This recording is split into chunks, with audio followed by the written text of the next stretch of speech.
Mendeleev की periodic table के बाद जो मॉडर्न पीरियोडिक टेबल बनी वो 4 ब्लॉक्स में विभाजित है, SPDF। जो मॉडर्न पीरियोडिक टेबल है उसमें 18 वर्टिकल कॉलम्स जिन्हें हम ग्रुप्स कहते हैं और 7 हॉरिजेंटल रोज जिसे हम पीरियड्स कहते हैं वो एग्जिस्ट करते हैं। पीरियोडिक प्रॉपर्टीज़ जो हमारा अगला स्टामार्क है, अब हमको यहाँ से शुरू करना है। ठीक है बच्चों, किसी बच्चे को यहाँ तक कोई डाउट हो तो पूछो, वरना मैं आगे बढ़ रहा हूँ।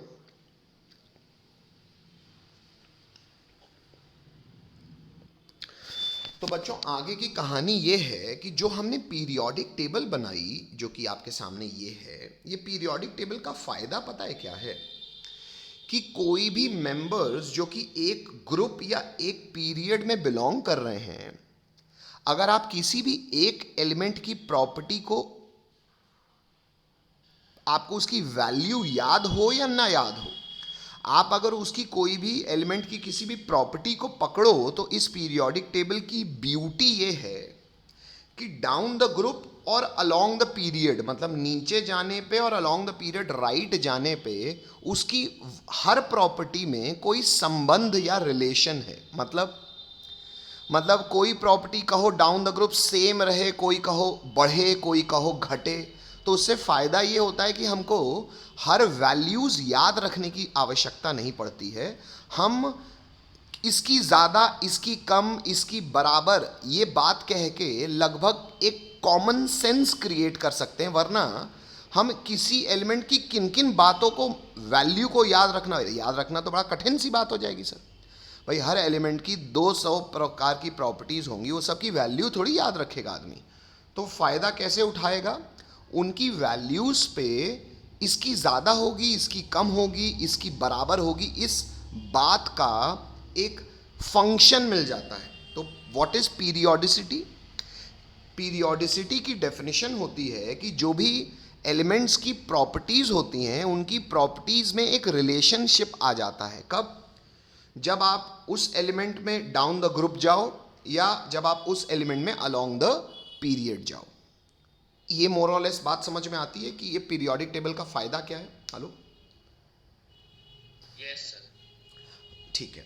तो यहीं से हमारा सबसे ज़रूरी टॉपिक इस चैप्टर का शुरू होता है, जो कि पीरियोडिक प्रॉपर्टीज़ है। मतलब जो एलिमेंट्स की प्रॉपर्टी है वो एक रिलेशन फॉलो करती है डाउन द ग्रुप या अलोंग द पीरियड।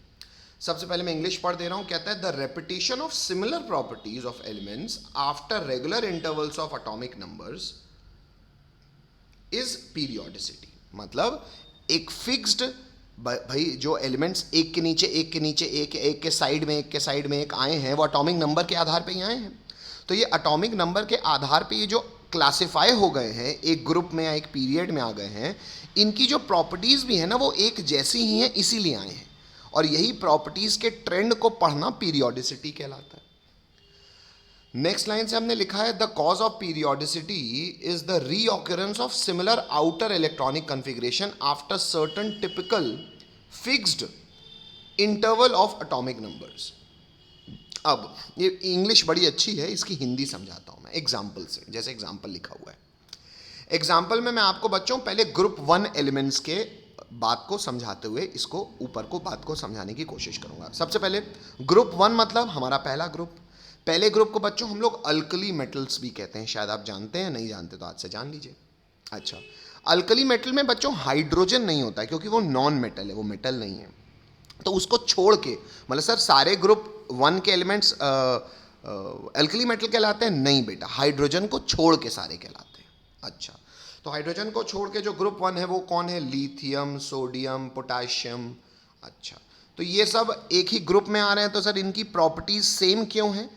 क्योंकि बेटा अगर मैं बात कर रहा हूं कोई भी मेटल के रिएक्शन की, तो बच्चों मेटल रिएक्ट कैसे करते हैं? सर केमिकल रिएक्शन, मतलब इलेक्ट्रॉन का लेन देन। अच्छा, इन सब के वैलेंस शेल में इलेक्ट्रॉन्स गौर कीजिएगा बच्चों। वैलेंस मतलब आउटर मोस्ट। आइए सर कैसे गौर करें? बेटा उनका इलेक्ट्रॉनिक कन्फिग्रेशन लिख के, तो वो सिखा रहा हूं मैं आपको। लिथियम का एटॉमिक नंबर होता है 3, सोडियम का 11, पोटेशियम का 19। अच्छा, इलेक्ट्रॉनिक कन्फिग्रेशन जो आपने 9th में सीखा है, तो 3 कैसे भरे जाएंगे? पहला 2 भरेंगे पहले शेल में और 1 भरेगा दूसरे शेल में। 11 है तो 2, 8, 10 हो गए, और 1 क्योंकि एक आउटर मोस्ट शेल में 8 ही भरता है। फिर दो 19 है तो 2 8 फिर से 8 और एक। अगर आप गौर करो बच्चों, भले इसमें 4 शेल्स भरे, इसमें 3 शेल भरे, इसमें 2 शेल भरे, जो सबसे आउटर मोस्ट शेल है, सबसे बाहरी, या जिसे वैलेंस शेल कहते हैं, उन सब में कितने इलेक्ट्रॉन्स आ रहे हैं आउटर मोस्ट शेल में? एक। Hello, yes sir. तो ये एलिमेंट्स जो प्लेस्ड हैं, इनमें प्रॉपर्टी सिमिलर इसलिए है क्योंकि केमिकली रिएक्ट करने का मतलब इलेक्ट्रॉन का लेन देन करना, और इन सब के आउटर मोस्ट शेल में एक ही इलेक्ट्रॉन आता है। तो वही कह रहा है कि क्यों पीरियोडिसिटी, एक पीरियोडिसिटी क्यों पाई जाती है? कह रहा है उसका कारण ये है कि रीऑकरेंस, मतलब दोबारा दोबारा आता है क्या? Same electronic configuration. कौन सा? वैलेंस शेल का। Hello, yes sir. अच्छा, इस बात को कोई और एग्जाम्पल से भी समझ लेते हैं। तो एग्जाम्पल रोमन नंबर 2 है। हम अब ग्रुप 17 एलिमेंट्स को लिखेंगे। ग्रुप 17 में जो एलिमेंट्स हैं उनको हम जनरली कहते हैं हेलोजन्स।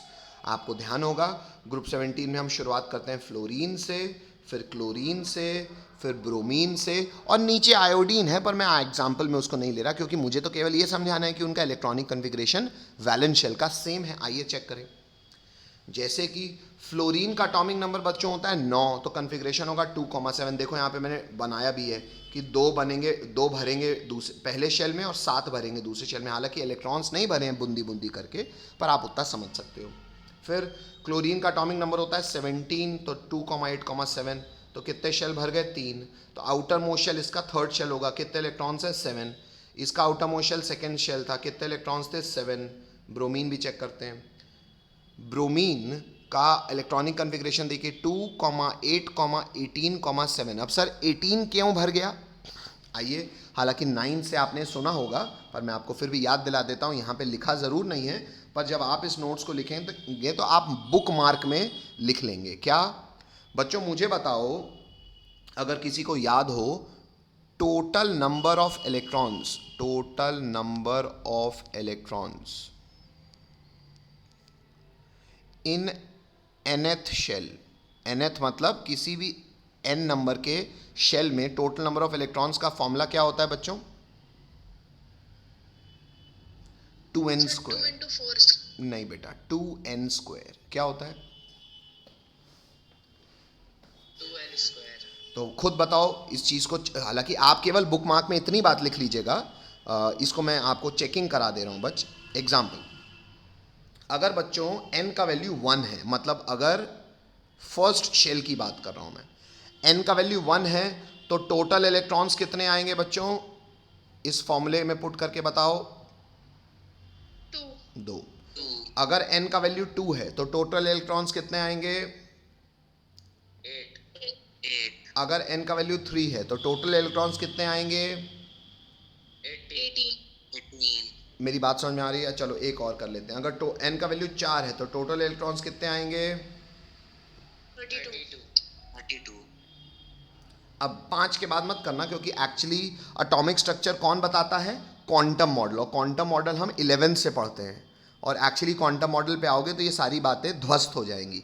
एक्चुअली चौथे शेल तक ये बात सच्चाई में सही भी है, पर ये बच्चों सच्चाई है कि धोखे से सही है। तो इसके आगे मैं बता भी नहीं रहा हूँ, क्योंकि वो फिर हम 11th में, अगर आप साइंस लेते हो तो एटॉमिक स्ट्रक्चर में करेंगे।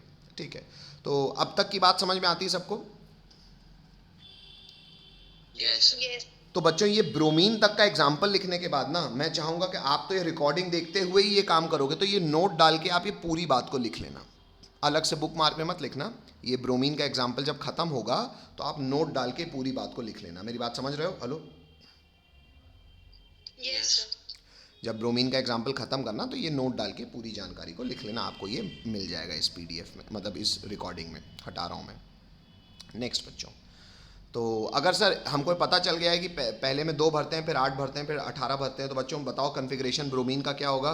ब्रोमीन के पहले में हुए 2, दूसरे में कितने हुए? 8, तीसरे में कितने हुए? 18, और आखिरी में कितने हुए? 7। सर ऐसा कैसे पता चलेगा हमको? क्योंकि बच्चों ब्रोमीन का एटॉमिक नंबर भी आप लिख लेना, होता है 35। कितना होता है? 35। अब देखो बच्चों, खुद चेक करो। पहले में अगर 2 भर गए, दूसरे में 8 भर गए, तो 8 और 2 कितने हुए? 10। फिर तीसरे में 18 भर गए, तो 18 और 10 कितने हुए? 28। 28 में अब कितने और भर सकते हो आप? 35 पहुंचने के लिए, 35 पहुंचने के लिए 7।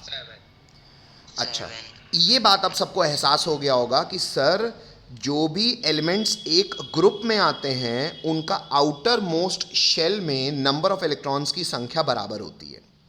और बच्चों कोई भी एटम दूसरे एटम से जो कंबाइन करता है ना, वो हमेशा कौन से इलेक्ट्रॉन्स का लेन देन करके कंबाइन करता है? आउटर मोस्ट शेल का। आउटर मोस्ट शेल को हम लोग साइंस की भाषा में, केमिस्ट्री की भाषा में क्या कहते हैं? Valence shell. क्या कहते हैं? वैलेंस। तो कभी भी कोई भी एटम दुनिया में किसी भी दूसरे एटम से कंबाइन केवल वैलेंस शेल के इलेक्ट्रॉन से ही करेगा। हेलो? Yes sir. तो कोई भी एटम दूसरे एटम से जब कंबाइन करता है तो अपनी आउटर मोस्ट शेल के इलेक्ट्रॉन्स की संख्या के अकॉर्डिंग ही करता है। इसीलिए क्योंकि कोई भी एटम दूसरे एटम से जो कंबाइन करेगा उसकी कंबाइन करने की कैपेसिटी कौन डिफाइन करेगा? उसका आउटर मोस्ट शेल में मौजूद संख्या ऑफ इलेक्ट्रॉन्स। इसीलिए बच्चों इस संख्या को कई लोग वैलेंसी भी कहते हैं। क्या कहते हैं? वैलेंस। क्या कहते हैं? वैलेंसी। वैलेंसी। अभी आगे देख लेंगे, बस ऐसे कहानी सुनना रहा हूं, अभी आगे इंग्लिश लिखी होगी। चलो यहां तक कहानी समझ में आती है, आगे बढ़ सकता हूं? Yes sir. चलो अब जो हमें पीरियोडिसिटी देखनी है, यानी कि हमें ट्रेंड देखना है प्रॉपर्टीज में, वो किन किन प्रॉपर्टीज में देखना है सर? सारी नहीं बेटा, हमारे सिलेबस में कुछ प्रॉपर्टीज हैं जिनका ट्रेंड कि घट रहा है कि बढ़ रहा है कि सेम है, वो ट्रेंड को कहते हैं पीरियोडिसिटी। और कुछ ही प्रॉपर्टीज में पीरियोडिसिटी देखना है। सर किन किन प्रॉपर्टीज में? अगले लाइन से लिखा हुआ है, लिखा है बच्चों कि द वेरियस पीरियोडिक प्रॉपर्टीज, मतलब ये कौन सी प्रॉपर्टीज हैं जिनमें कोई ट्रेंड होगा। अच्छा, कौन कौन सी प्रॉपर्टीज हैं? पहली प्रॉपर्टी है एटॉमिक साइज या एटॉमिक रेडियस, दूसरी है आयनाइजेशन एनर्जी, तीसरी है इलेक्ट्रॉन एफिनिटी, चौथी है इलेक्ट्रोनेगेटिविटी और आखिरी है मेटालिक कैरेक्टर या इलेक्ट्रोपॉजिटिविटी। अब ये 5 प्रॉपर्टीज क्या हैं और इनकी ट्रेंड यानी कि पीरियोडिसिटी कैसा है, ये हमारा अब इस चैप्टर का बचा हुआ काम है। आइए सबसे पहली प्रॉपर्टी को निपटाएं। सबसे पहली प्रॉपर्टी है बच्चों एटॉमिक रेडियस, जिसको हमने कैपिटल ए करके लिखा है। अब एटॉमिक रेडियस में हम कुछ पॉइंट्स पढ़ेंगे। पहला पॉइंट है, ये होता क्या है? तो लिखा है it is the most probable distance between the centre of nucleus of an atom and its outermost shell, जिसको कि बोलते हैं हम वैलेंस शेल। तो लिखा है ब्रैकेट में वैलेंस शेल ऑफ इलेक्ट्रॉन्स। मतलब किसी भी एटम का अगर आपको रेडियस या साइज देखना है तो वो होता है उसके न्यूक्लियस से उसके सबसे आखिरी यानी कि वैलेंस इलेक्ट्रॉन की दूरी।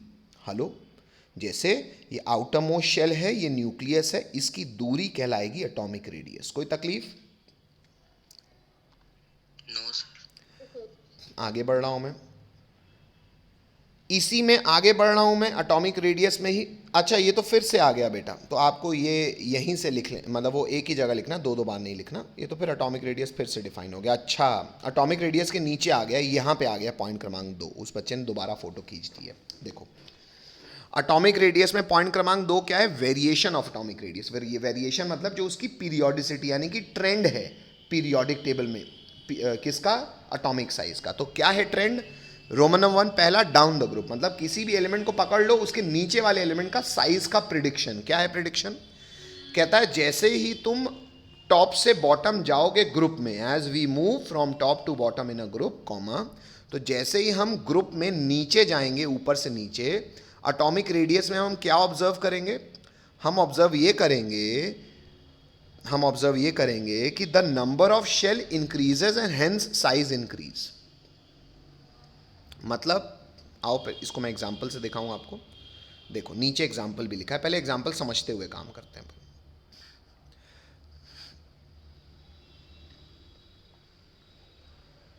अरे वो एग्जांपल तो खैर अपन ने पीछे ही देखा हुआ है, तो पीछे वाले एग्जांपल से ही समझा देता हूं आपको। देखो क्या बच्चों अल्कली मेटल्स में हम डाउन द ग्रुप आ रहे हैं? Yes sir. अच्छा तो मान लो ये है न्यूक्लियस लिथियम का, ये है न्यूक्लियस सोडियम का, ये है न्यूक्लियस पोटेशियम का। अच्छा सो लिथियम में बच्चों इलेक्ट्रॉन्स कहाँ भरे हैं? 2 भरे हैं पहले शेल में, 1 भरा है सेकेंड शेल में। कोई दिक्कत? No sir. सोडियम में पहला शेल, दूसरा शेल, तीसरा शेल। कोई दिक्कत? No sir. पोटेशियम में वहाँ पे जगह नहीं है तो मैं दूसरी जगह बनाता हूँ। मान लो पोटेशियम का न्यूक्लियस है तो पहला शेल, दूसरा शेल और तीसरा शेल। Hello, yes. अब खुद बताओ, अगर ये रेडियस है R1, ये रेडियस है R2 और ये रेडियस है R3, तो आपको दिख रहा है कि सर पहले की दूरी कम होगी, दूसरे की ज़्यादा होगी, तीसरे की और ज़्यादा होगी। Hello, yes sir. कोई तकलीफ है किसी को? No sir. No sir. आइए इस बात को एक बार फिर से पढ़ा दूं मैं कि भाई डाउन द ग्रुप क्या होता है। कहता है डाउन द ग्रुप ये होता है the number of shell increases, हमको पता ही है बढ़ती है, एंड हेंस साइज इंक्रीज, तो उससे न्यूक्लियस से उसकी दूरी भी बढ़ेगी।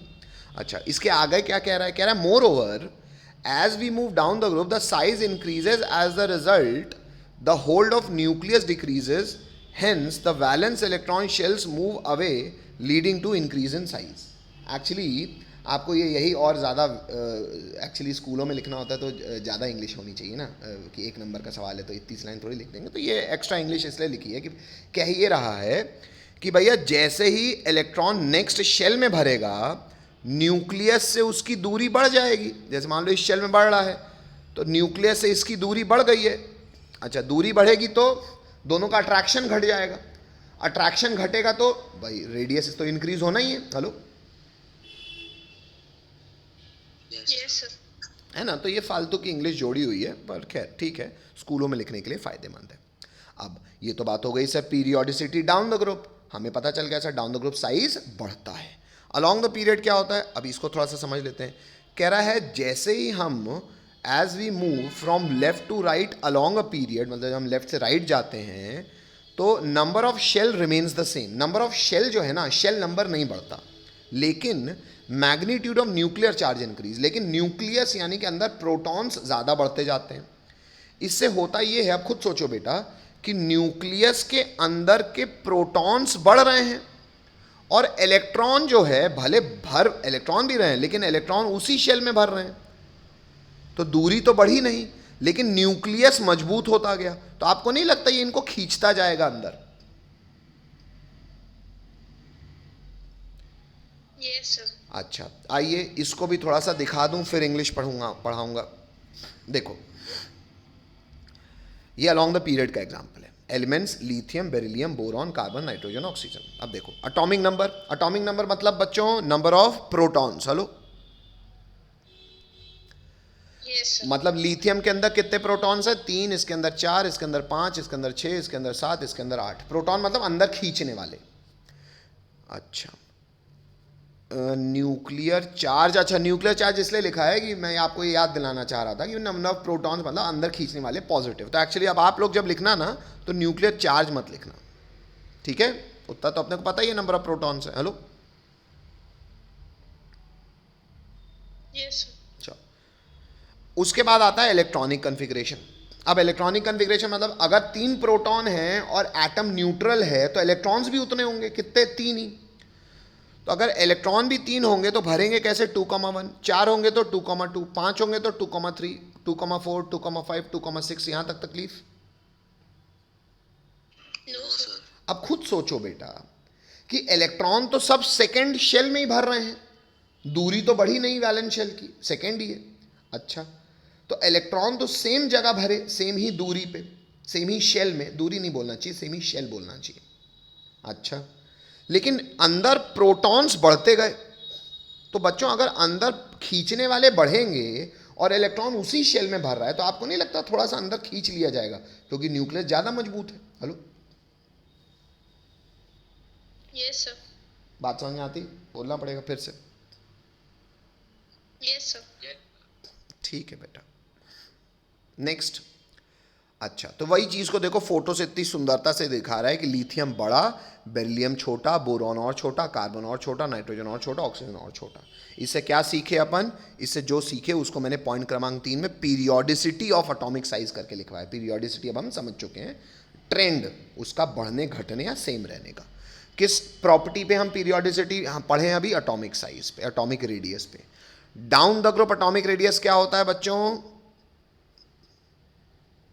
Increases. अलोंग द पीरियड क्या होता है बच्चों? Decreases. डिक्रीजेस। क्यों होता है उसका रीजन भी हमने लिख लिया और समझ लिया। आगे बढ़े। Yes, sir. Yes. यहां से बच्चों पहली प्रॉपर्टी समाप्त होती है। कैपिटल बी में दूसरी प्रॉपर्टी पहले पढ़ते हैं। दूसरी प्रॉपर्टी है आयनाइजेशन एनर्जी। अब ये होती क्या है? पॉइंट नंबर 1 है, कहता है it is the minimum amount of energy required to remove the most loosely bound electron from the isolated and neutral gaseous atom. Isolated and neutral gaseous atom. अब इसका अर्थ क्या है हिंदी में, ये समझते हैं। आइसोलेटेड एंड न्यूट्रल का मतलब, आइसोलेटेड मतलब अकेले की बात करनी है, उसके इर्द गिर्द और नहीं होने चाहिए वरना वैल्यू में फर्क पड़ जाता है।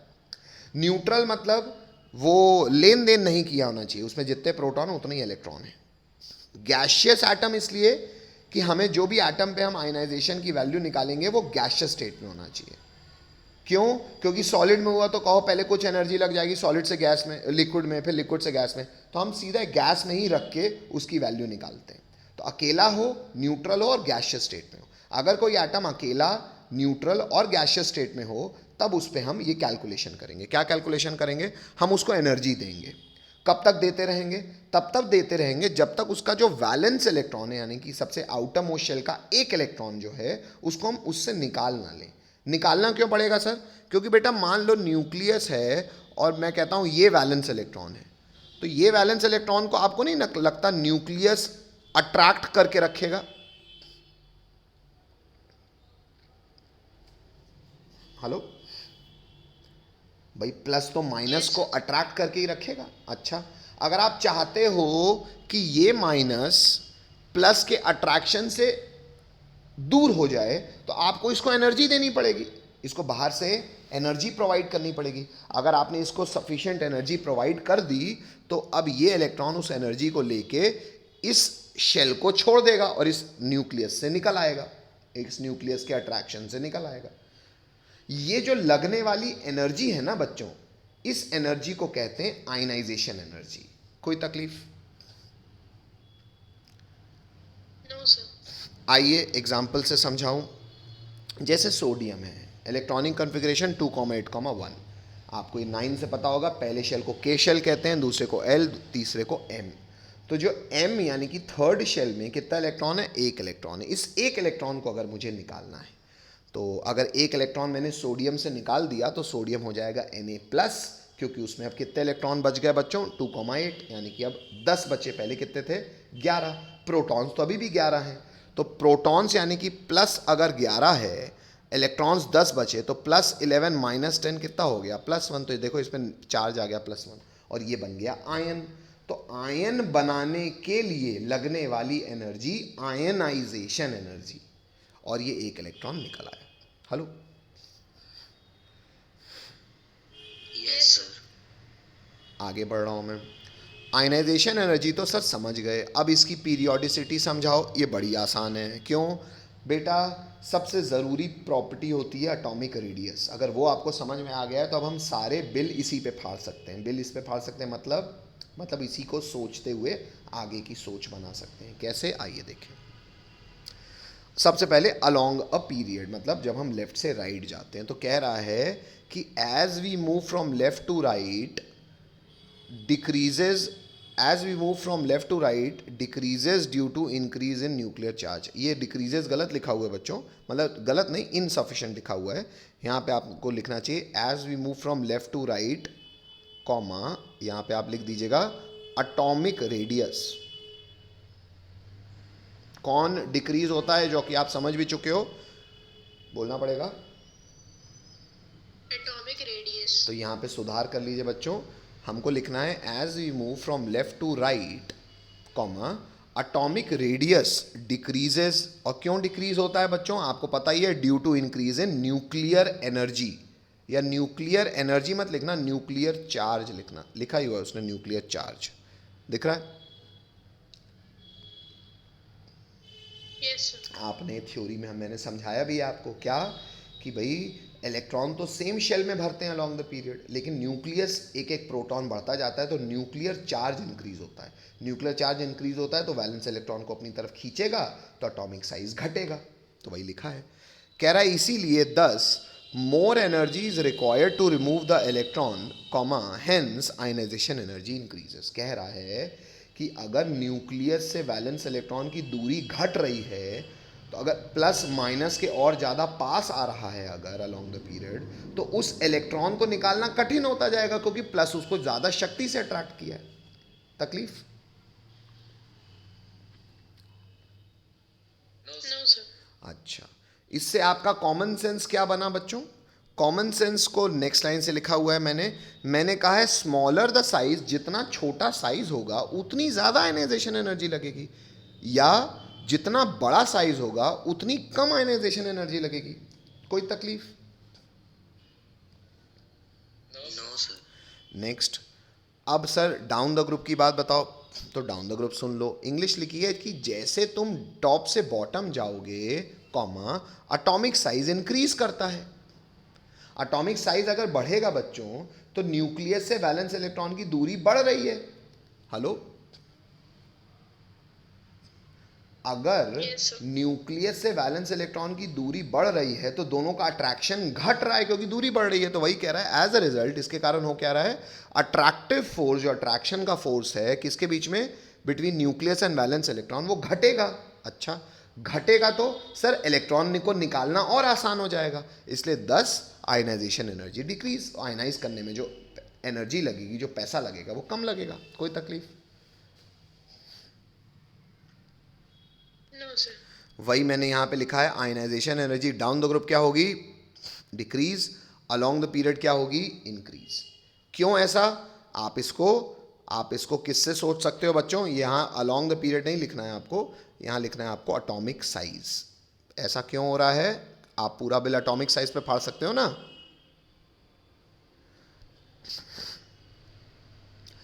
तो atomic size down the group क्या होता है बच्चों,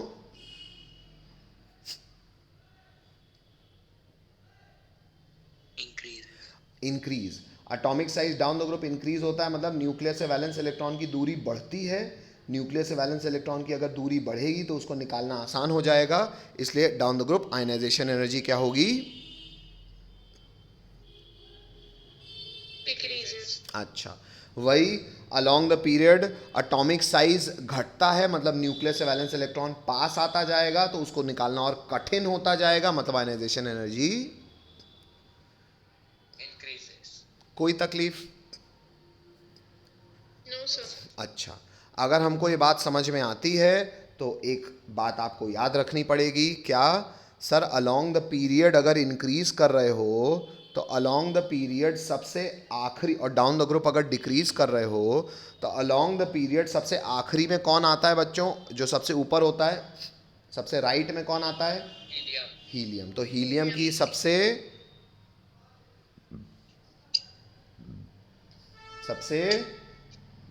Highest. हाईएस्ट आयनाइजेशन एनर्जी होगी, और डाउन द ग्रुप डिक्रीज करता है तो डाउन, और अलोंग द पीरियड राइट से लेफ्ट आओगे तो भी डिक्रीज करेगा, मतलब सबसे कम किसकी होगी, ग्रुप 1 में, और ग्रुप 1 में भी किसकी, जो सबसे नीचे आएगा, सबसे नीचे कौन आता है, सीजियम। सीजियम की स्पेलिंग गलत लिखी हुई है बच्चों, SESIUM, caesium, caesium, hello SE, हाँ ठीक है, सही स्पेलिंग है, ये सुधार लेना बच्चों, सीजियम। हेलो, लेकिन आप कहेंगे सर सीजियम तो 6th पीरियड में आता है, अगर आपने पीरियोडिक टेबल देखी होगी तो 7th पीरियड में आता है फ्रांशियम, FR, देखिए कभी? Yes, sir. हाँ, तो सर कायदे से सबसे नीचे वाला जो होगा उसकी, क्योंकि डिक्रीज होती है तो उसकी सबसे कम होगी, और सब जो फर्स्ट ग्रुप है अगर आप देखे हो पीरियोडिक टेबल तो उसमें होगा हेलीना की रब से फरियाद। सर आपने फ्रेंशियम को क्यों नहीं बोला, क्योंकि सबसे नीचे तो वो आ रहा है, आपने सीजियम को क्यों बोला? बेटा इसलिए क्योंकि जनरली जो 7th पीरियड के एलिमेंट्स होते हैं ना बच्चों, ये रेडियो एक्टिव होते हैं। कैसे होते हैं? अब रेडियो एक्टिविटी क्या होती है बेटा? रेडियो एक्टिव सब्सटेंस ऐसा होता है जो इतनी ज्यादा एनर्जी रिलीज करता है कि आदमी छोड़ो, उसको उसके आने वाली जनरेशन्स में इस रेडियो एक्टिव सब्सटेंसेस की एनर्जी जो है वो हड्डियां गला देती है। जैसे अगर जब जापान में न्यूक्लियर बॉम्ब फूटा था, तो न्यूक्लियर बॉम्ब का फ्यूल ऐसी radio active energy, radio active substances होते हैं। और ये रेडियो एक्टिव सब्सटेंसेस का 1 ग्राम भी, 1 ग्राम तो खैर बहुत ज़्यादा हो गया, 1 मिलीग्राम भी सतना जैसी पॉपुलेशन को कम से कम 50-60 साल के लिए लंगड़ा लूला बहरा, मतलब आगे पैदा होने वाले लोगों में भी, मतलब जेनेटिकली डीएनए तक में ये इसकी एनर्जी आपके, मतलब इतनी हैवी एनर्जी होती है। मेरी बात समझ पा रहे हो? हेलो? क्योंकि एक्चुअली जो रेडियो एक्टिव सब्सटेंस होता है ना, उसका न्यूक्लियस अनस्टेबल होता है, और जिसका न्यूक्लियस अनस्टेबल होता है वो बट जब फटता है वो भयंकर एनर्जी रिलीज कराता है। हेलो? इसीलिए रेडियो एक्टिव सब्सटेंसेस पे हम काम नहीं करते, हम ऑब्जर्वेशंस नहीं करते, हम वैल्यूज भी नहीं निकालते, इसलिए उनको हम कंसिडर भी नहीं कर रहे हैं अपनी वैल्यूज में। हेलो?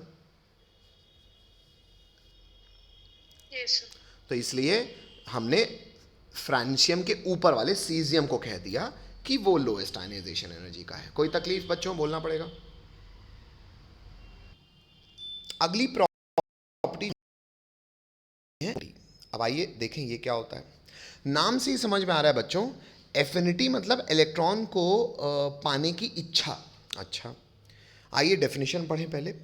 कहता है it is the amount of energy released when an isolated neutral, ये स्पेलिंग गलत है बच्चों, न्यूट्रल, NEUTRAL, न्यूट्रल। तो जब एक, जैसे कि आयनाइजेशन के दौरान हमने कैसा ऑब्जर्वेशन किया था, एटम अकेला होना चाहिए, न्यूट्रल होना चाहिए और गैसियस स्टेट में होना चाहिए। तो वही यहाँ पे भी कह रहा हूँ मैं कि amount of energy released when an isolated neutral gaseous atom of an element takes up an extra electron to form uninegative gaseous ion. इसकी हिंदी समझा देता हूँ पहले आपको। क्या कि मान लो कोई एक एलिमेंट है X, वो किस स्टेट में है? वो गैसियस स्टेट में है। वो अगर एक इलेक्ट्रॉन गेन करता है, अच्छा, जब ये गैसियस स्टेट में इलेक्ट्रॉन गेन करेगा तो ये जो गैसियस स्टेट का एटम है ये अकेला होना चाहिए 1, न्यूट्रल होना चाहिए 2 और गैसियस स्टेट में होना चाहिए 3। जब ये इलेक्ट्रॉन गेन करेगा, बच्चों खुद बताओ, न्यूक्लियस तो सब में होता है ना भाई, न्यूक्लियस तो सब में होगा। हेलो? Yes, sir. अब ये बताओ, इन जनरल प्लस माइनस को एक्सेप्ट करना चाहेगा, अट्रैक्ट करके अपने पे चिपकाना चाहेगा कि नहीं? Yes, sir. अच्छा, तो अगर प्लस माइनस को अट्रैक्ट करेगा तो खुद बताओ, इतना शायद आप क्लास 9th से जानते हो कि सर हम ये कहते हैं कि जो सबसे स्टेबल एलिमेंट्स हैं वो कौन है? ग्रुप 18 के, जिनका नाम भी इनर्ट गैसेस है। हेलो? होते हैं ना inert gas, helium, neon, argon, krypton. Hello? है ना? अर्गर कर, xenon, radon. Hello? Yes sir. Hello? Yes, sir. अच्छा, क्या आप लोग को ये बात पता है कि ये ग्रुप 18 यानी कि सबसे आखिरी ग्रुप के एलिमेंट्स हैं और ये इनर्ट गैस कहलाते हैं? और ये इनर्ट गैस इसलिए कहलाते हैं क्योंकि ये रिएक्शन ना, इलेक्ट्रॉन का लेन देन कुछ नहीं करते। शायद इनको खोजा भी सबसे आखिरी में इसलिए गया, सब बहुत देर बाद, बहुत एलिमेंट्स खोज हो गए, बहुत लास्ट में इनकी खोज हुई। क्यों? क्योंकि इनर्ट थे, पता ही नहीं चल रहा था ये हैं। क्या आपको ये बात पता है ये इनर्ट गैसेस कहलाते हैं? हेलो? Yes, sir. अच्छा, और आपको ये पता है कि ये जो इनर्ट गैसेस हैं इनका एक जनरल क्लासिफिकेशन ये है कि इनके आउटर मोस्ट शेल में या तो 2 इलेक्ट्रॉन्स होते हैं या तो 8। वैसे 2 केवल हीलियम में ही होता है और 8 इन सब में होता है। हेलो? Yes, sir. अच्छा, तो आपने ये भी सुना होगा क्लास 9th में कि हर एटम स्टेबल होना चाहता है, और स्टेबल मतलब, स्टेबल का तो डेफिनेशन ही है इनर्ट गैसेस। तो एक्चुअली हर एटम चाहता है कि उसके आउटर मोस्ट शेल में इलेक्ट्रॉन बढ़ के या तो 2 हो जाए या तो 8 हो जाए। और अगर वो कर पाया ये तो वो स्टेबिलिटी को पा पाएगा। अच्छा, कोई चीज अगर स्टेबल है बच्चों तो उसकी एनर्जी ज्यादा होगी कि कम?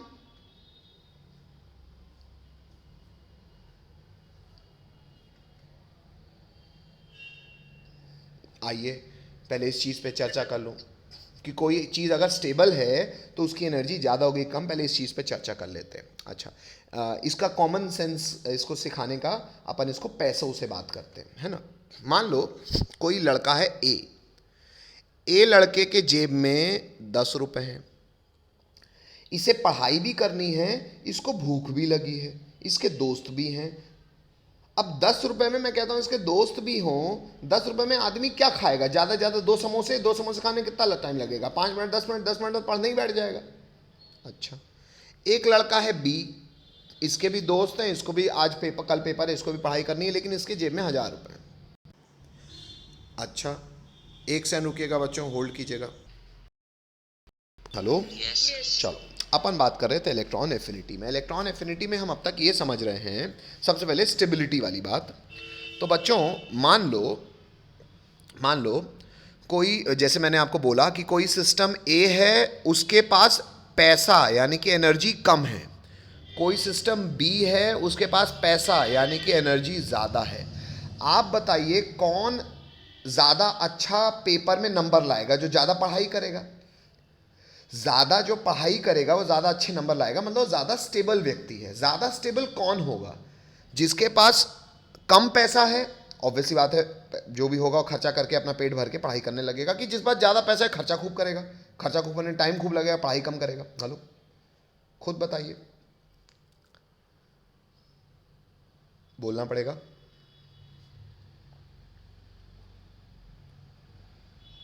नहीं समझ में आया? No, sir. फिर से सुनो बच्चों, 2 केसेस हैं, केस ए केस बी। एक केस में एनर्जी यानी कि पैसा कम है, दूसरे केस में एनर्जी यानी कि पैसा ज्यादा है। किस केस में प्रोबेबिलिटी ज्यादा है व्यक्ति के घूमने फिरने खर्चा करने की ज्यादा? Sir, B. जिस केस में खर्चा करने की, घूमने फिरने की प्रोबेबिलिटी ज्यादा है, उसकी स्टेबिलिटी, स्थिरता कम होगी कि ज्यादा होगी? Sir, come. अगर स्टेबिलिटी कम होगी तो क्या मैं ये कह सकता हूं कि जिस सिस्टम की एनर्जी कम है उसकी स्टेबिलिटी ज़्यादा है, और जिस सिस्टम की एनर्जी ज़्यादा है उसकी स्टेबिलिटी कम है? Hello, Yes, sir. तो अगर ऐसा है और आपको ये पता है कि इनर्ट गैसेस सबसे ज़्यादा स्टेबल हैं, मतलब उनकी एनर्जी काफ़ी कम है। कम है। अगर कोई भी एटम इलेक्ट्रॉन गेन करता है इनर्ट गैस की तरह पहुंचने के लिए, तो वो स्टेबिलिटी की ओर बढ़ेगा कि इनस्टेबिलिटी की ओर बढ़ेगा?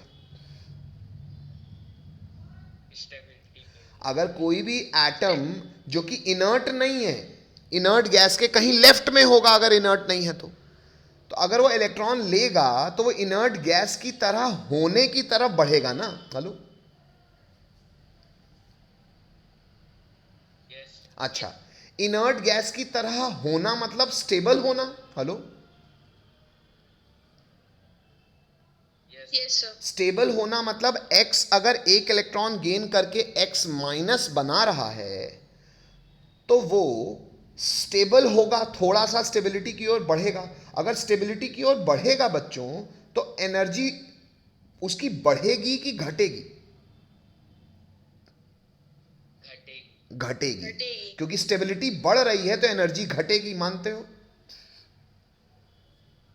यस यस अच्छा, Yes, sir. इस चीज को अब थोड़ा सा और ऐसे समझो। मान लो जब x था, x के पास 10 जूल की एनर्जी थी, 10 रुपए की एनर्जी थी। जब वो x माइनस बना तो उसकी एनर्जी 10 रुपए रहेगी कि 10 से 11 की 10 से कम? 10 से कम मैं कहता हूं 9 रुपए 10 बची, से क्योंकि स्टेबल हो रहा है तो 9 रुपए बची। बच्चों, energy can not be created not destroyed, तो 1 रुपए क्या हुआ? रिलीज हुआ। यस बात समझ रहे हो? Yes, sir. बात समझ रहे हो? हेलो? Yes, sir. तो अच्छा, कोई अगर 1 रुपए की एनर्जी रिलीज कर रहा है, वो ज्यादा स्टेबल हुआ कि कोई दूसरा आदमी अगर एनर्जी रिलीज कर रहा है मान लो 40 रुपए की, तो कौन ज्यादा स्टेबल हो रहा है, 1 रुपए रिलीज करने वाला कि 40 रुपए रिलीज करने वाला?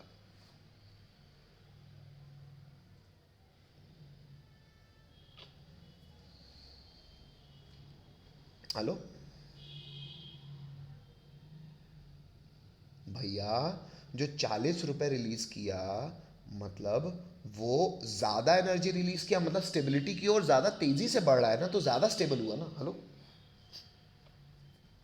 Yes, sir. Hello? Yes, sir. बात समझ रहे हो? हेलो? Yes, sir. आइए, Yes, sir. ये बेसिक बात समझने के बाद वापस मैं आपको डेफिनेशन पे ले चलूं। अब डेफिनेशन कह रही है कि इलेक्ट्रॉन एफिनिटी क्या होती है। डेफिनेशन कहती है कि जब एक isolated gaseous neutral atom electron gain करता है, इस इलेक्ट्रॉन गेन करके जब वो यूनी नेगेटिव, मतलब एक इलेक्ट्रॉन गेन करेगा तो एक माइनस आएगा, एक माइनस को कह रहा है यूनी नेगेटिव आयन बनाता है, तो वो कुछ एनर्जी रिलीज करेगा। क्यों करेगा अब आप समझ सकते हो। वो जो एनर्जी रिलीज होगी ना बच्चों, उस एनर्जी को आज से हम कहेंगे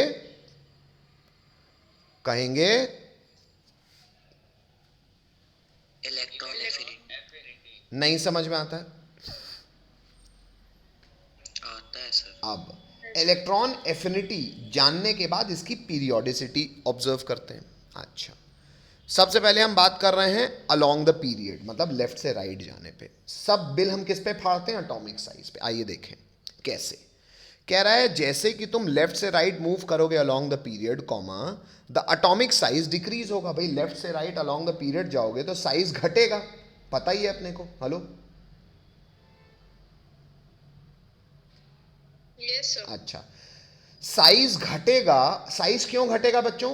क्योंकि न्यूक्लियस में प्रोटॉन्स की संख्या बढ़ रही है। अगर न्यूक्लियस में प्रोटॉन्स की संख्या बढ़ रही है मतलब न्यूक्लियर चार्ज इंक्रीज हो रहा है। हेलो? Yes, sir. तो वही कह रहा है atomic size decreases and magnitude of nuclear charge increase.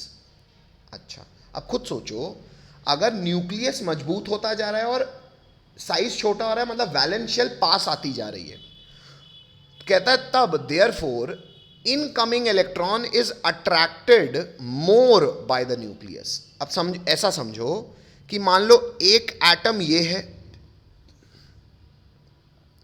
और दूसरा एटम ये है। आप मुझे बताओ, पहला वाला एटम इलेक्ट्रॉन को ज्यादा शक्ति से खींचेगा कि दूसरा वाला? भाई अल्टीमेटली इलेक्ट्रॉन को खींचना किसको है?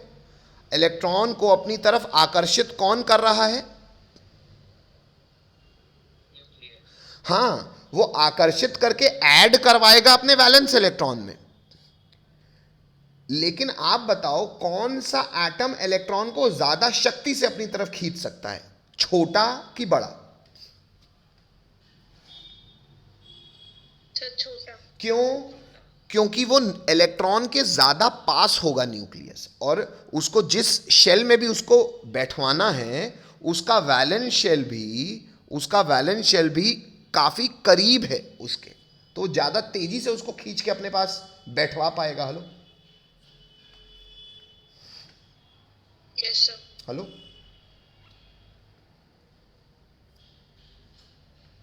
Yes, sir. अच्छा, तो मतलब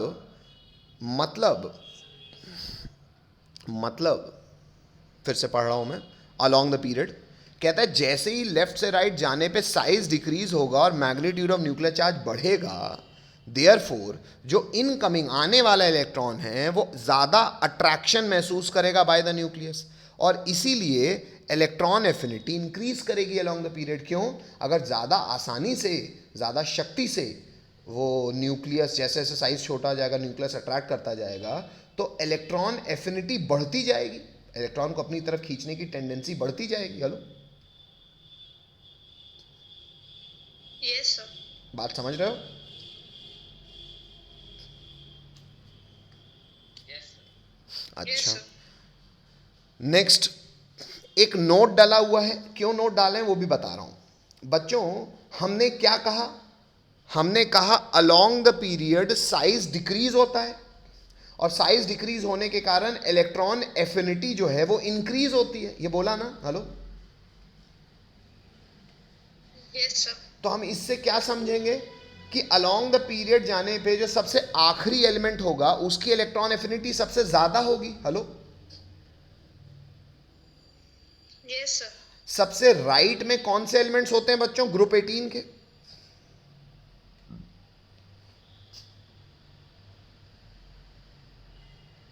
Yes, sir.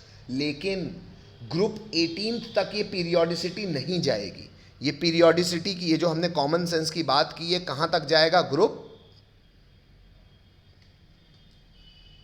17 तक. क्यों सर 18 तक क्यों नहीं जा रही अलोंग द पीरियड? वो है तो इसलिए नहीं जा रही बच्चों क्योंकि इनर्ट गैसेस तो स्टेबल है ना, वो ना लेंगे ना देंगे, उनको लेने में भी कोई इंटरेस्ट नहीं है। Hello, Yes, sir. तो ये सारी की सारी पीरियोडिसिटी आज से ध्यान रखिएगा, जब भी आप अलोंग द पीरियड की बात करोगे तो ये सारी की सारी पीरियोडिसिटी कहाँ तक खत्म हो जाएगी अलोंग द पीरियड में? 17th तक। 18th में पीरियोडिसिटी मत लगाना क्योंकि उनको वो अलग स्वैग में रहते हैं। Hello, Yes, sir. यही मैंने यहाँ पे नोट करके लिखवाया है बच्चों। हम यहाँ लिख रहे हैं कि जो नोबल गैसेस होते हैं हैव जीरो इलेक्ट्रॉन एफिनिटी, वो एकदम ऑलमोस्ट जीरो। क्यों गेन करेंगे? क्यों? वो स्टेबल है, because they have extra stable electronic configuration to take up extra electron. अब इंग्लिश समझ में आती है ये नोट? Next, Yes, sir. आगे बात कर रहा हूं बच्चों मैं डाउन द ग्रुप की। अलोंग द पीरियड की बात हो गई, अब डाउन द ग्रुप की बात करते हैं। ये बहुत आसान ही होगी। क्यों? आइए देख लें। कहता है जैसे ही तुम टॉप से बॉटम जाओगे ग्रुप में एटॉमिक साइज बढ़ेगा। एटॉमिक साइज बढ़ेगा तो क्या होगा बच्चों? न्यूक्लियस से वैलेंस इलेक्ट्रॉन की दूरी बढ़ेगी, वैलेंस शेल की भी दूरी बढ़ेगी। अगर न्यूक्लियस से वैलेंस शेल ही बहुत दूर है तो मैं और दूर जो आने वाला इलेक्ट्रॉन है उसको और कम इनवाइट कर पाऊंगा। तो वही कह रहा है हेंस इलेक्ट्रॉन एफिनिटी डिक्रीज करेगी क्योंकि मैं नहीं बुला पाऊंगा, मैं दूर हूं बहुत अपने वैलेंस शेल से। Hello,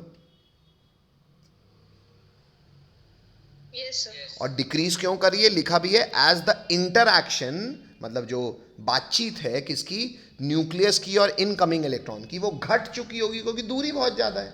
hello, Yes, sir. Next बेटा, आइए इलेक्ट्रॉन एफिनिटी के लिए भी ये नोट को जान ले। Electron affinity down the group क्या हो रही है? घट रही है। अलोंग द पीरियड क्या हो रही है? इंक्रीज हो रही है। और क्यों? क्योंकि atomic size down the group बढ़ता है, अलोंग द पीरियड घटता है। मतलब इलेक्ट्रॉन एफिनिटी और एटॉमिक साइज में कैसा रिलेशन है? इनवर्स पीरियोडिसिटी में। Hello, Yes, sir.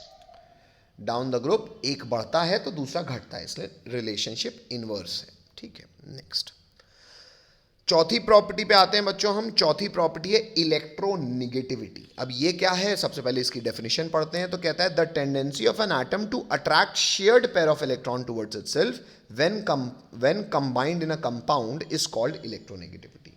अब सुनो बच्चों, इलेक्ट्रोनेगेटिविटी बच्चों हमेशा नहीं डिफाइंड होती।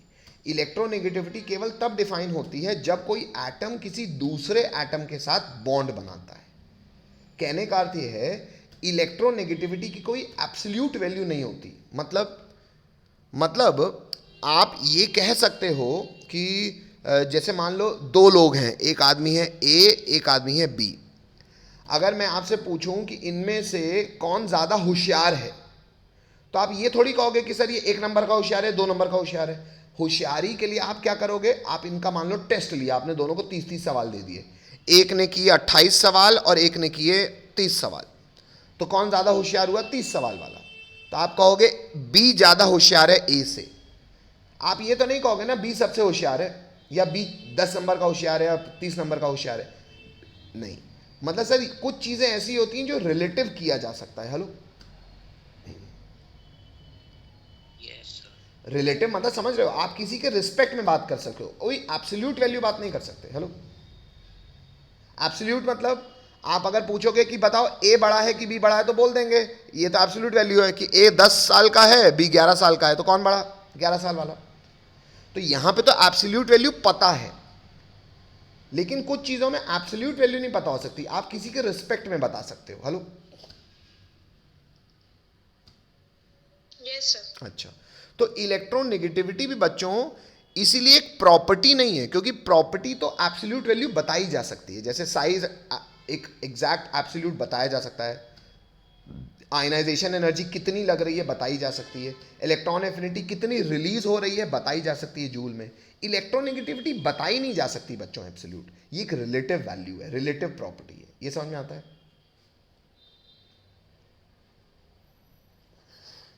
Hello, Yes, sir. अच्छा, और ये जो रिलेटिव वैल्यू है ना बच्चों, ये रिलेटिव वैल्यू के लिए स्केल्स बनाए गए। स्केल्स बनाए गए मतलब कि जैसे आप लोगों ने सुना होगा कई बार, जैसे जेई होता है, जेई क्या कर देता है, जेई बना देता है AIR1। ये AIR1 क्या है? ये स्केल है बेटा। कैसी स्केल? मैंने एक पेपर लिया, हिंदुस्तान के सारे बच्चों ने पेपर दिया, पेपर में जिसके नंबर सबसे ज़्यादा आए हमने अपनी रैंकिंग की स्केल में उसको कह दिया AIR1, तो ये फर्स्ट नंबर का बच्चा हो गया। ये लेकिन ये स्केल है ना बेटा, वो बच्चा जो है वो जेई की नंबर पाने की स्केल में फर्स्ट है। Hello, Yes, sir. हेलो, बात समझ में आती है ना? अच्छा, ये कोई, अच्छा आगे बढ़ते हैं। अब इलेक्ट्रोनेगेटिविटी क्या है? कहता है सबसे पहले कि ये एक टेंडेंसी है, प्रॉपर्टी नहीं। तो कह रहा है the tendency of an atom to attract shared pair of electron towards itself. इसका मतलब समझो, अब मान लो बेटा जैसे मैंने हाइड्रोजन और क्लोरीन आपके सामने रखा, ये शायद आप 9 से जानते हो। हाइड्रोजन के आउटर मोस्ट शेल में कितने इलेक्ट्रॉन्स होते हैं बच्चों? एक, पता है सबको? Yes, sir. क्लोरीन के आउटर मोस्ट शेल में कितने इलेक्ट्रॉन्स होते हैं बच्चों? 7, पता है सबको? Yes, sir. अच्छा, अगर हाइड्रोजन को अपने क्लोजेस्ट इनर्ट गैस की तरह होना है तो हीलियम की तरह होने के लिए उसको कितने इलेक्ट्रॉन चाहिए? 2। क्लोरीन को अपने क्लोजेस्ट इनर्ट गैस आर्गन की तरह होना है तो उसको अपना इनर्ट कन्फिग्रेशन कितने चाहिए? 1। तो ये दोनों आपस में क्या करेंगे? शेयरिंग कर लेंगे। पता है सबको कोवेलेंट बॉन्ड की बात? Yes, sir. अच्छा, लेकिन बच्चों ये जो शेयर्ड इलेक्ट्रॉन क्लाउड है ना, ये शेयरिंग जो है, ये शेयरिंग प्रॉपर नहीं होगी, ये इम्प्रॉपर होगी। क्यों? क्योंकि ये जो अब इलेक्ट्रॉन क्लाउड हो गया ना बच्चों, शेयर्ड इलेक्ट्रॉन क्लाउड, ये एक्चुअली बीच में नहीं रहता, कायदे से दोनों के बीच में रहना चाहिए। ये शेयर्ड इलेक्ट्रॉन क्लाउड ना दोनों के बीच में नहीं रहता। क्यों? खुद बताओ, क्लोरीन के अंदर कितने प्रोटॉन्स हैं? So 17. हाइड्रोजन के अंदर कितने प्रोटॉन्स हैं? So 1. आप बताओ, ये शेयर्ड इलेक्ट्रॉन क्लाउड को अपनी तरफ कौन ज्यादा खींच के रखेगा? ज्यादा प्लस कि कम प्लस? तो बच्चों होता पता है क्या है कि ये जो प्रॉपर्टी है ना, कि हम शेयरिंग तो कर रहे हैं पर शेयरिंग में हम ज्यादा प्रभाव अपना रख रहे हैं। इस प्रभाव रखने की टेंडेंसी को हम इलेक्ट्रोनेगेटिविटी यानी कि इलेक्ट्रॉन्स को अपनी तरफ खींच के रखने की भूख कहते हैं। Hello, Yes, sir. अच्छा, इलेक्ट्रोनेगेटिविटी भी बच्चों रिलेटिव होता है। जैसे अगर क्लोरीन अपनी तरफ खींच के रखेगा तो ये थोड़ा, अच्छा पूरा का पूरा इलेक्ट्रॉन नहीं ले लेगा, थोड़ा सा खींचेगा, तो ये हो जाएगा थोड़ा सा माइनस और ये हो जाएगा थोड़ा सा प्लस। थोड़ा सा को हम साइंस की भाषा में कैसे दिखाते हैं? डेल्टा। इस साइन को क्या बोलते हैं? डेल्टा। और ये delta plus delta minus generate होने के कारण हम क्या, इसका कारण क्या बोलते हैं? हम कहते हैं इनकी इलेक्ट्रोनेगेटिविटी यानी कि इलेक्ट्रॉन्स की भूख में फर्क है। Hello, Yes, sir. आइए अब इलेक्ट्रोनेगेटिविटी मैं आपके लिए फिर से डिफाइन कर दूं, अब शायद आपको ज़्यादा अच्छी लगेगी वो इंग्लिश। सुनो, कहता है टेंडेंसी किसी भी एटम की to attract shared pair of electron towards itself when combined in a compound. अकेले नहीं, किसी कंपाउंड में कंबाइन होने के दौरान अपनी तरफ खींचने की टेंडेंसी। किसको? जो शेयर्ड क्लाउड है उसको। इसे हम कहते हैं इलेक्ट्रोनेगेटिविटी। तकलीफ? आगे बढ़ रहा हूं मैं। पॉइंट क्रमांक 2 है वेरिएशन इन इलेक्ट्रोनेगेटिविटी, मतलब पीरियोडिसिटी। अब खुद सोचो बच्चों, अलोंग द पीरियड कहता है जैसे ही तुम लेफ्ट से राइट जाओगे along a period, atomic size घटेगा। एटॉमिक साइज घटेगा तो न्यूक्लियर चार्ज बढ़ेगा। उससे होगा क्या, comma, the tendency to withdraw shared pair of electron increases, hence electronegativity. अब कह रहा है भैया कि अलोंग द पीरियड जाओगे तो एटम का साइज घटता है। एटम का साइज घटता है तो मतलब न्यूक्लियस मजबूत हो रहा है। न्यूक्लियस मजबूत हो रहा है, इसका मतलब न्यूक्लियस अपने वैलेंस शेल के ज़्यादा करीब है। अगर अपने वैलेंस शेल के ज़्यादा करीब है तो जिस दूसरे एटम के इलेक्ट्रॉन से बॉन्ड बनाया है उस इलेक्ट्रॉन्स को भी ज़्यादा अपनी तरफ खींचेगा। हेलो, और यानी कि इलेक्ट्रोनेगेटिविटी बढ़ती जाएगी। Hello, Yes, sir. अच्छा, उल्टी बात, डाउन द ग्रुप उल्टा काम हो जाएगा। कहता है जैसे ही टॉप से बॉटम जाओगे एटॉमिक साइज बढ़ेगा, यानी कि the tendency to withdraw shared pair of electron decrease, hence electronic. अब एटॉमिक साइज बढ़ने से टेंडेंसी क्यों डिक्रीज कर रही है सर? क्योंकि न्यूक्लियस से खुद का ही वैलेंस शेल नहीं संभाला जा रहा, तो शेयर्ड क्लाउड का खाक खींचेगा। अपना खुद का खींच नहीं पा रहा वैलेंस शेल का इलेक्ट्रॉन, तो शेयर्ड क्लाउड वाले को खाक खींचेगा ना, खींचेगा ना, खींच पाएगा तो टेंडेंसी घटेगी, घटेगी तो इलेक्ट्रॉन की भूख घटेगी। Hello, Yes, sir. नहीं समझ में आता है? आता है सर। अच्छा, आता है. अब कुछ पहले नोट दो है, नोट है बेटा। एक नोट देखो, ऊपर लिखा हुआ है नोट 1। नोट 1 में क्या लिखा है? Halogens have high electronegativity. क्यों सर? क्योंकि बच्चों नोट 2 पहले देख लो। नोट 2 क्या है, इतना हम समझ ही चुके हैं। Down the group atomic size, down the group electronegativity क्या होगी? डिक्रीज, अलोंग द पीरियड क्या होगी? इंक्रीज, मतलब अलोंग द पीरियड सबसे हाईएस्ट इलेक्ट्रोनेगेटिव कौन होने चाहिए? जो अलोंग द पीरियड सबसे राइट में आए। सबसे राइट में कौन आता है? ग्रुप 18। लेकिन ग्रुप 18 के लिए बात वैलिड नहीं है. क्योंकि वो इनर्ट है। नहीं। तो हमारी सारी पीरियोडिसिटी कहां जाके खत्म हो जाएगी? Group number. ग्रुप 17 क्या कहलाता है? Halogens, halogens. मतलब बच्चों सबसे हाईएस्ट इलेक्ट्रोनेगेटिविटी किसकी होगी? हेलोजेंस की। Hello, Yes, yes, sir. और उसी के प्रकार नोट 1 में ही हमने लिखा हुआ है दूसरी बात कि नोबल गैसेस की इलेक्ट्रोनेगेटिविटी क्या होगी? जीरो। क्यों? ना उनको लेना ना उनको देना। हेलो, यस, और हेलोजेंस में भी अगर आपसे मैं पूछूं सबसे हाईएस्ट इलेक्ट्रोनेगेटिविटी किसकी होगी, तो सर डाउन द ग्रुप तो घटती है, तो सबसे ऊपर वाला यानी कि फ्लोरीन की सबसे ज्यादा होगी। Hello, Yes, sir. अच्छा, उसके बाद बच्चों ये जो रिएक्शन लिखा है, ये ऐसे ही है, ये आप मत लिखना। ये शायद कभी कोई सवाल आया होगा तो इस बच्चे ने लिखा होगा, आपको अलग से लिखने की ज़रूरत नहीं है। नेक्स्ट, आगे बात कर रहे हैं हम इलेक्ट्रो पॉजिटिविटी या मेटालिक कैरेक्टर की। बच्चों ये बहुत आसान है, एकदम उल्टा। इलेक्ट्रॉन निगेटिविटी क्या आती है? इलेक्ट्रॉन की भूख। तो इलेक्ट्रो पॉजिटिविटी क्या होगी? इलेक्ट्रॉन देने की इच्छा। Hello, Yes, sir. अच्छा, पढ़ देते हैं इसमें पहला पॉइंट। पहला पॉइंट क्या है? कहता है the elements which have a tendency to lose electron and form positive ions are called metals. पता ही है हमको। And these are said to have metallic character.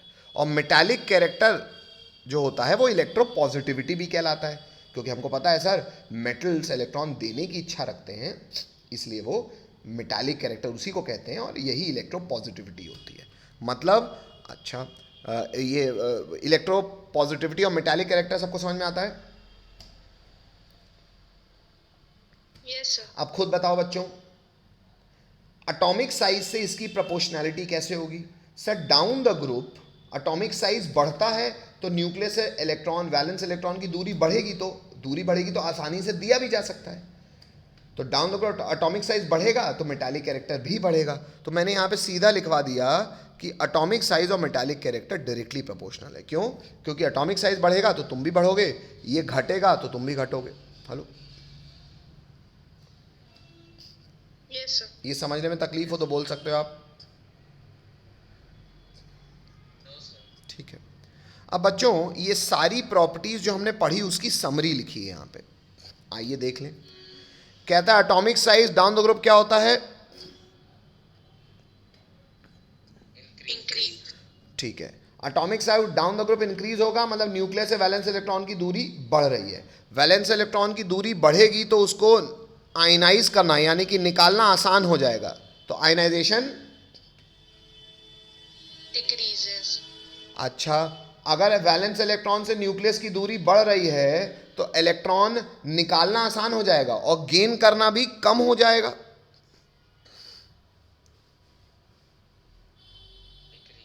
Electron की भूख भी घट जाएगी। Yes sir. मतलब बच्चों एटॉमिक साइज से ये सारी प्रॉपर्टीज इनवर्सली प्रोपोर्शनल है। Atomic size is inversely proportional to ionisation energy, is inversely proportional to electron affinity और is inversely proportional to electronegativity. मानते हो? Yes sir. बस आखिरी मेटालिक कैरेक्टर के वो डायरेक्टली प्रोपोर्शनल होगा। Yes sir. Along the period भी वही बात वैलिड है। कोई तकलीफ? No sir. बाकी लोगों? No sir. ठीक है बेटा, आगे बढ़ते हैं। नहीं, आगे नहीं बढ़ सकते क्योंकि चैप्टर यहीं से समाप्त हो गया। अब बच्चों आपका काम ये है कि पूरा का पूरा रिकॉर्डिंग को देखते हुए नोट्स को अच्छे से रीड करो, एक दिन नहीं, 2 दिन नहीं, रेगुलरली। दूसरा काम, एनसीईआरटी की एग्जाम्पल्स एक्सरसाइज अटेम्प्ट करो, वैसे आपको सब बनी जाएगा पर अटेम्प्ट करो। तीसरा काम, प्रीवियस ईयर बोर्ड में आए हुए सवालों की किताब को उठाओ और उसको अटेम्प्ट करो। Hello sir. जी सर। सर नेक्स्ट क्लास में सर आप सैंपल पेपर इस साल का जो बोर्ड से आया है वो आप डिस्कस करवाएंगे? बिल्कुल करा देंगे बेटा, लेकिन पहले सैंपल पेपर तब करेंगे जब सैंपल पेपर में हमको चौथा और पांचवा चैप्टर दोनों आएगा। हेलो, लेकिन पहले मैं चाह रहा हूं 1 स्टेप एट अ टाइम, आप ये 5वें चैप्टर का जितना काम मैंने कहा है वो करो। मेरा मानना है कि अगर आप ईमानदारी से रोज काम करोगे तो कल परसों तक आप नर्सों मैक्सिमम आपका काम हो जाएगा। ठीक है? हेलो, आप अगर बच्चों आपको डाउट्स आते हैं, वैसे मेरे हिसाब से अगर आपने मेरे नोट्स लिखे और सुने हैं, मेरी रिकॉर्डिंग को 1 बार 2 बार 3 बार सुना है तो कोई डाउट बचेगा नहीं, लेकिन फिर भी अगर बचता है, आता है, तो आप मुझे ग्रुप में लिखोगे कि सर डाउट्स हैं, प्लीज़ क्लास रख लीजिए। तो हम एक क्लास रख लेंगे और उसके बाद वो डाउट डिस्कशन की क्लास के बाद आपको जितने सैंपल पेपर लगाने हों आप लगाएं, डाउट्स निकालें, ग्रुप में कम्युनिकेट करें कि सर डाउट है, क्लास रखिए, मैं अपने टाइम कंफर्टेबल टाइम के अकॉर्डिंग आपको क्लास रख के डाउट क्लियर करता जाऊंगा। बात समझ में आ रही सबको?